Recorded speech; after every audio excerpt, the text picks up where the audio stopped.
This is me in the middle of crossing one of the weirdest borders I've ever crossed. Photo is being processed. It's this one. It divides China from China. And it took me 2 hours to get through. This border is weird not only because it separates the same country into two, but also because it has an expiration date. July 1st, 2047. Until then, China has promised to stay out, to let Hong Kong be highly autonomous. Hence the border. But the government of China doesn't really want to wait until 2047. They're ready to start erasing this border now, making Hong Kong a proper part of China. And one of the ways they're doing that is this huge bridge. Yeah, I know this isn't really the best shot, so here's a solution. The drone doesn't even have a microphone, but even still I couldn't help but say, take a look at this bridge as it was flying away. But seriously, take a look at this bridge. China has unveiled the world's largest sea crossing bridge. It's 55 kilometers, that's 34 miles. It's the longest sea crossing in the world. The bridge connects Hong Kong with Macau and mainland China. I always call this some sort of umbilical cord between Hong Kong and China. That they want something physical for you to register in your head that Hong Kong is part of China. So this bridge and a bunch of other recent developments in Hong Kong are bringing up a lot of questions of what is Hong Kong? Who does it really belong to? And what happens when you erase a border?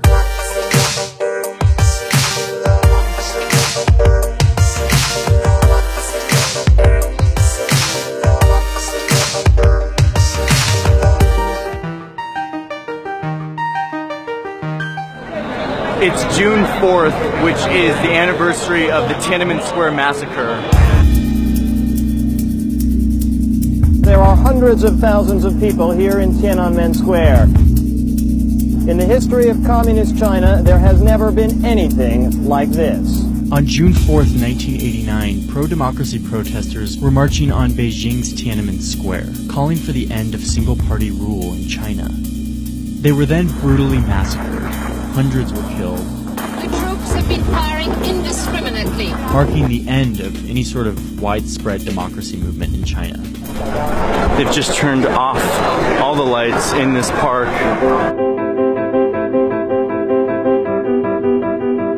Every year, the residents of Hong Kong hold a vigil to commemorate the people killed in that massacre. This is something that's not allowed in mainland China. But in recent years, this vigil has become more personal to these people. And that's because they are feeling a new level of influence from China. But wait, isn't Hong Kong already a part of China? Technically, yes, Hong Kong belongs to China. But you sure wouldn't think so by looking at this border that I'm at right now.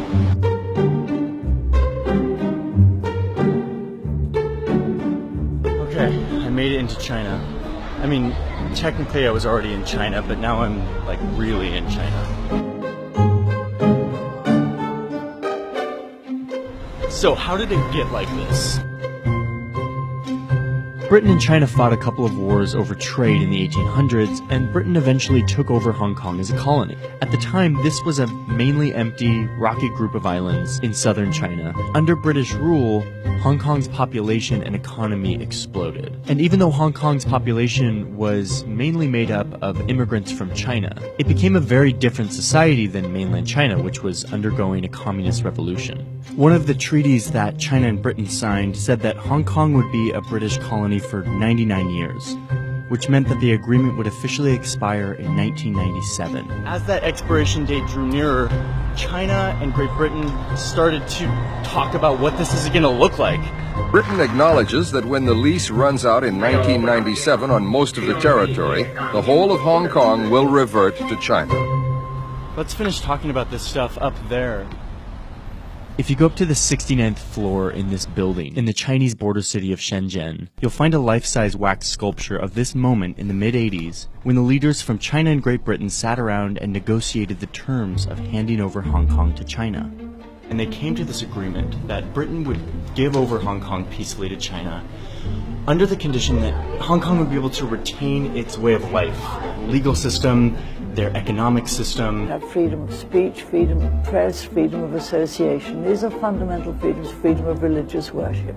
These are fundamental freedoms, and they must continue. China agreed. They said they would let them be independent and govern themselves for 50 years while they kind of adjusted to Chinese rule. 50 years beyond 1997. And so this was the agreement that they came to. It was called the One Country, Two Systems model, and it was kind of unprecedented. Okay, let's head back to Hong Kong. See ya, Margaret. See ya, Deng. So, even after Hong Kong was handed back to China in 1997, this border that I'm now biking to stuck around. It remained exactly how it was.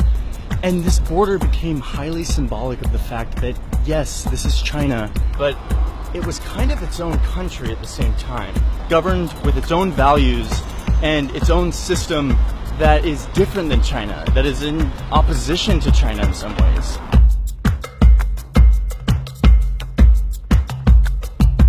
Perhaps the most overt symbol of Chinese sovereignty is this army barracks behind me. It's the Chinese army. And so even though these soldiers can't leave the barracks or do any sort of enforcement activities within Hong Kong, they're still here in the central area of the city. And they serve as a very powerful symbol of the fact that this is Chinese territory, this is Chinese sovereignty. But these soldiers won't be confined for much longer. The borders around their barracks, as well as this border up north, are quickly dissolving. China has committed to respect Hong Kong's autonomy until 2047. And for the first decade after the handover, they respected that promise. What you have to understand is that Hong Kong was easily China's most economically productive city. In the early 90s, right before the handover, this one city's economy was more than a quarter the size of China's entire economy. And so it makes sense why China would agree to these terms to keep Hong Kong happy and economically free. But then things changed. Look at the explosive development of these Chinese cities in recent years. These are China's megacities. These cities eventually eclipsed Hong Kong as the economic powerhouse of China. Shenzhen, this town that shares the border with Hong Kong, is a perfect example of this. The place went from a small fishing village of around 30,000 people to a super productive economic powerhouse of over 10 million people in just a few decades. Hong Kong went from making up 27% of Chinese GDP in the early 90s down to just 3% today. And suddenly, Hong Kong, once the economic powerhouse of China and the gateway to the West, became much less economically relevant. And soon the Chinese government didn't have the same incentives to respect Hong Kong's autonomy. So now you begin to see a flood of Chinese influence in this city. Let's go see if we can catch the 5 o'clock news. Good, nice to meet you. In recent years, the evening news broadcast has started with the national anthem of China, playing under a promo video that shows Hong Kongers enthusiastically participating in traditional Chinese customs. The message is very clear that Hong Kong is a part of China, whether they like it or not. On top of that, the language of the evening news is Mandarin, the official language of China. But in Hong Kong, they don't speak Mandarin, they speak Cantonese. Don't they say if you want to kill a city, you kill its language first? And we speak Cantonese here. There are actually some professors in Hong Kong and China telling us that, oh, Cantonese is actually not our mother tongue, not Hong Kong's mother tongue. Cantonese is actually just a dialect of Chinese. The Chinese government tried to get teachers to use this textbook to teach Hong Kong children the basics about China. But looking into the book, you see that it's more of an advertisement for China's style of government than an introduction to it. The Chinese system is the ideal type. So multi-party rivalry will make the people suffer. It's about all these 4 points are about how bad the United States is. Multi-party systems create government shutdowns. They're basically pointing to that as the reason why a multi-party system like that of the United States is deeply flawed and really bad for the people. In 2014, China took it one step too far.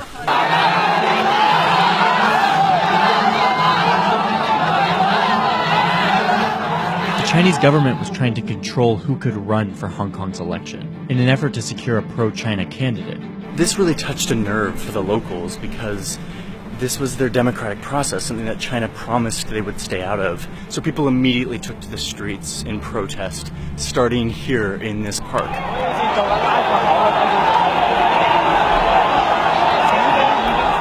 I took the taxi from my home to here on the night. What was it like down here that night? We were in a standoff-ish situation. And suddenly they used tear gas. The first drop of tear gas just dropped right in front of my eyes.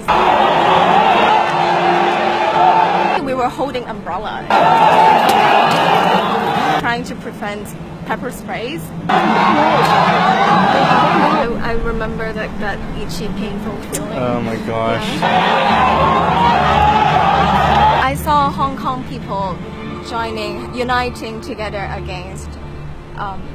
against the central government and fighting for their rights. This protest and the subsequent movement that came up around it was known as the Umbrella Movement. You would say, oh, what's the point of fighting when you're bound to lose? They're so big, you're so small. For the record, we need to fight. We're not taking things lying down. The protest didn't change the Chinese government's mind, and it didn't immediately change anything in Hong Kong. But this spectacle of young people rising up to defend their rights from the central government of China did spark a political awakening among the many in the city who had never before paid attention. I think post-Umbrella movement was the first time that the middle class came out and voted in droves and voted for the opposition voice. But for the first time, people sort of like ourselves started caring. Look at this graph that shows how Hong Kongers identify themselves, either as Chinese or Hong Konger. In the early days after the handoff, as China respected the one-party, two-systems arrangement, you can see how Hong Kongers slowly became more and more comfortable identifying themselves as Chinese. But since then, with the growing influence from the Chinese government, you can see this line reverse course. Residents of Hong Kong who identify themselves as Chinese has almost hit a new all-time low. The Umbrella Movement is a manifestation of this growing Hong Kong identity and the resistance to Chinese government influence. China responded to the Umbrella Movement with a new wave of efforts to exert influence in this city. I'm standing outside the bookstore where in 2015, 5 staff members disappeared throughout the year. This bookstore was selling books that were banned in China, that basically covered the sex lives and the corruption scandals of high-ranking Chinese officials. And so one by one, throughout 2015, people who worked in this bookstore disappeared. No one really knows where they went. One of them showed up a bit later on Chinese television, apologizing for what he did and confessing to his crimes. 所以我要回国自首，我要承担我自己的责任，我也愿意接受任何处罚。 The bookstore has since closed down.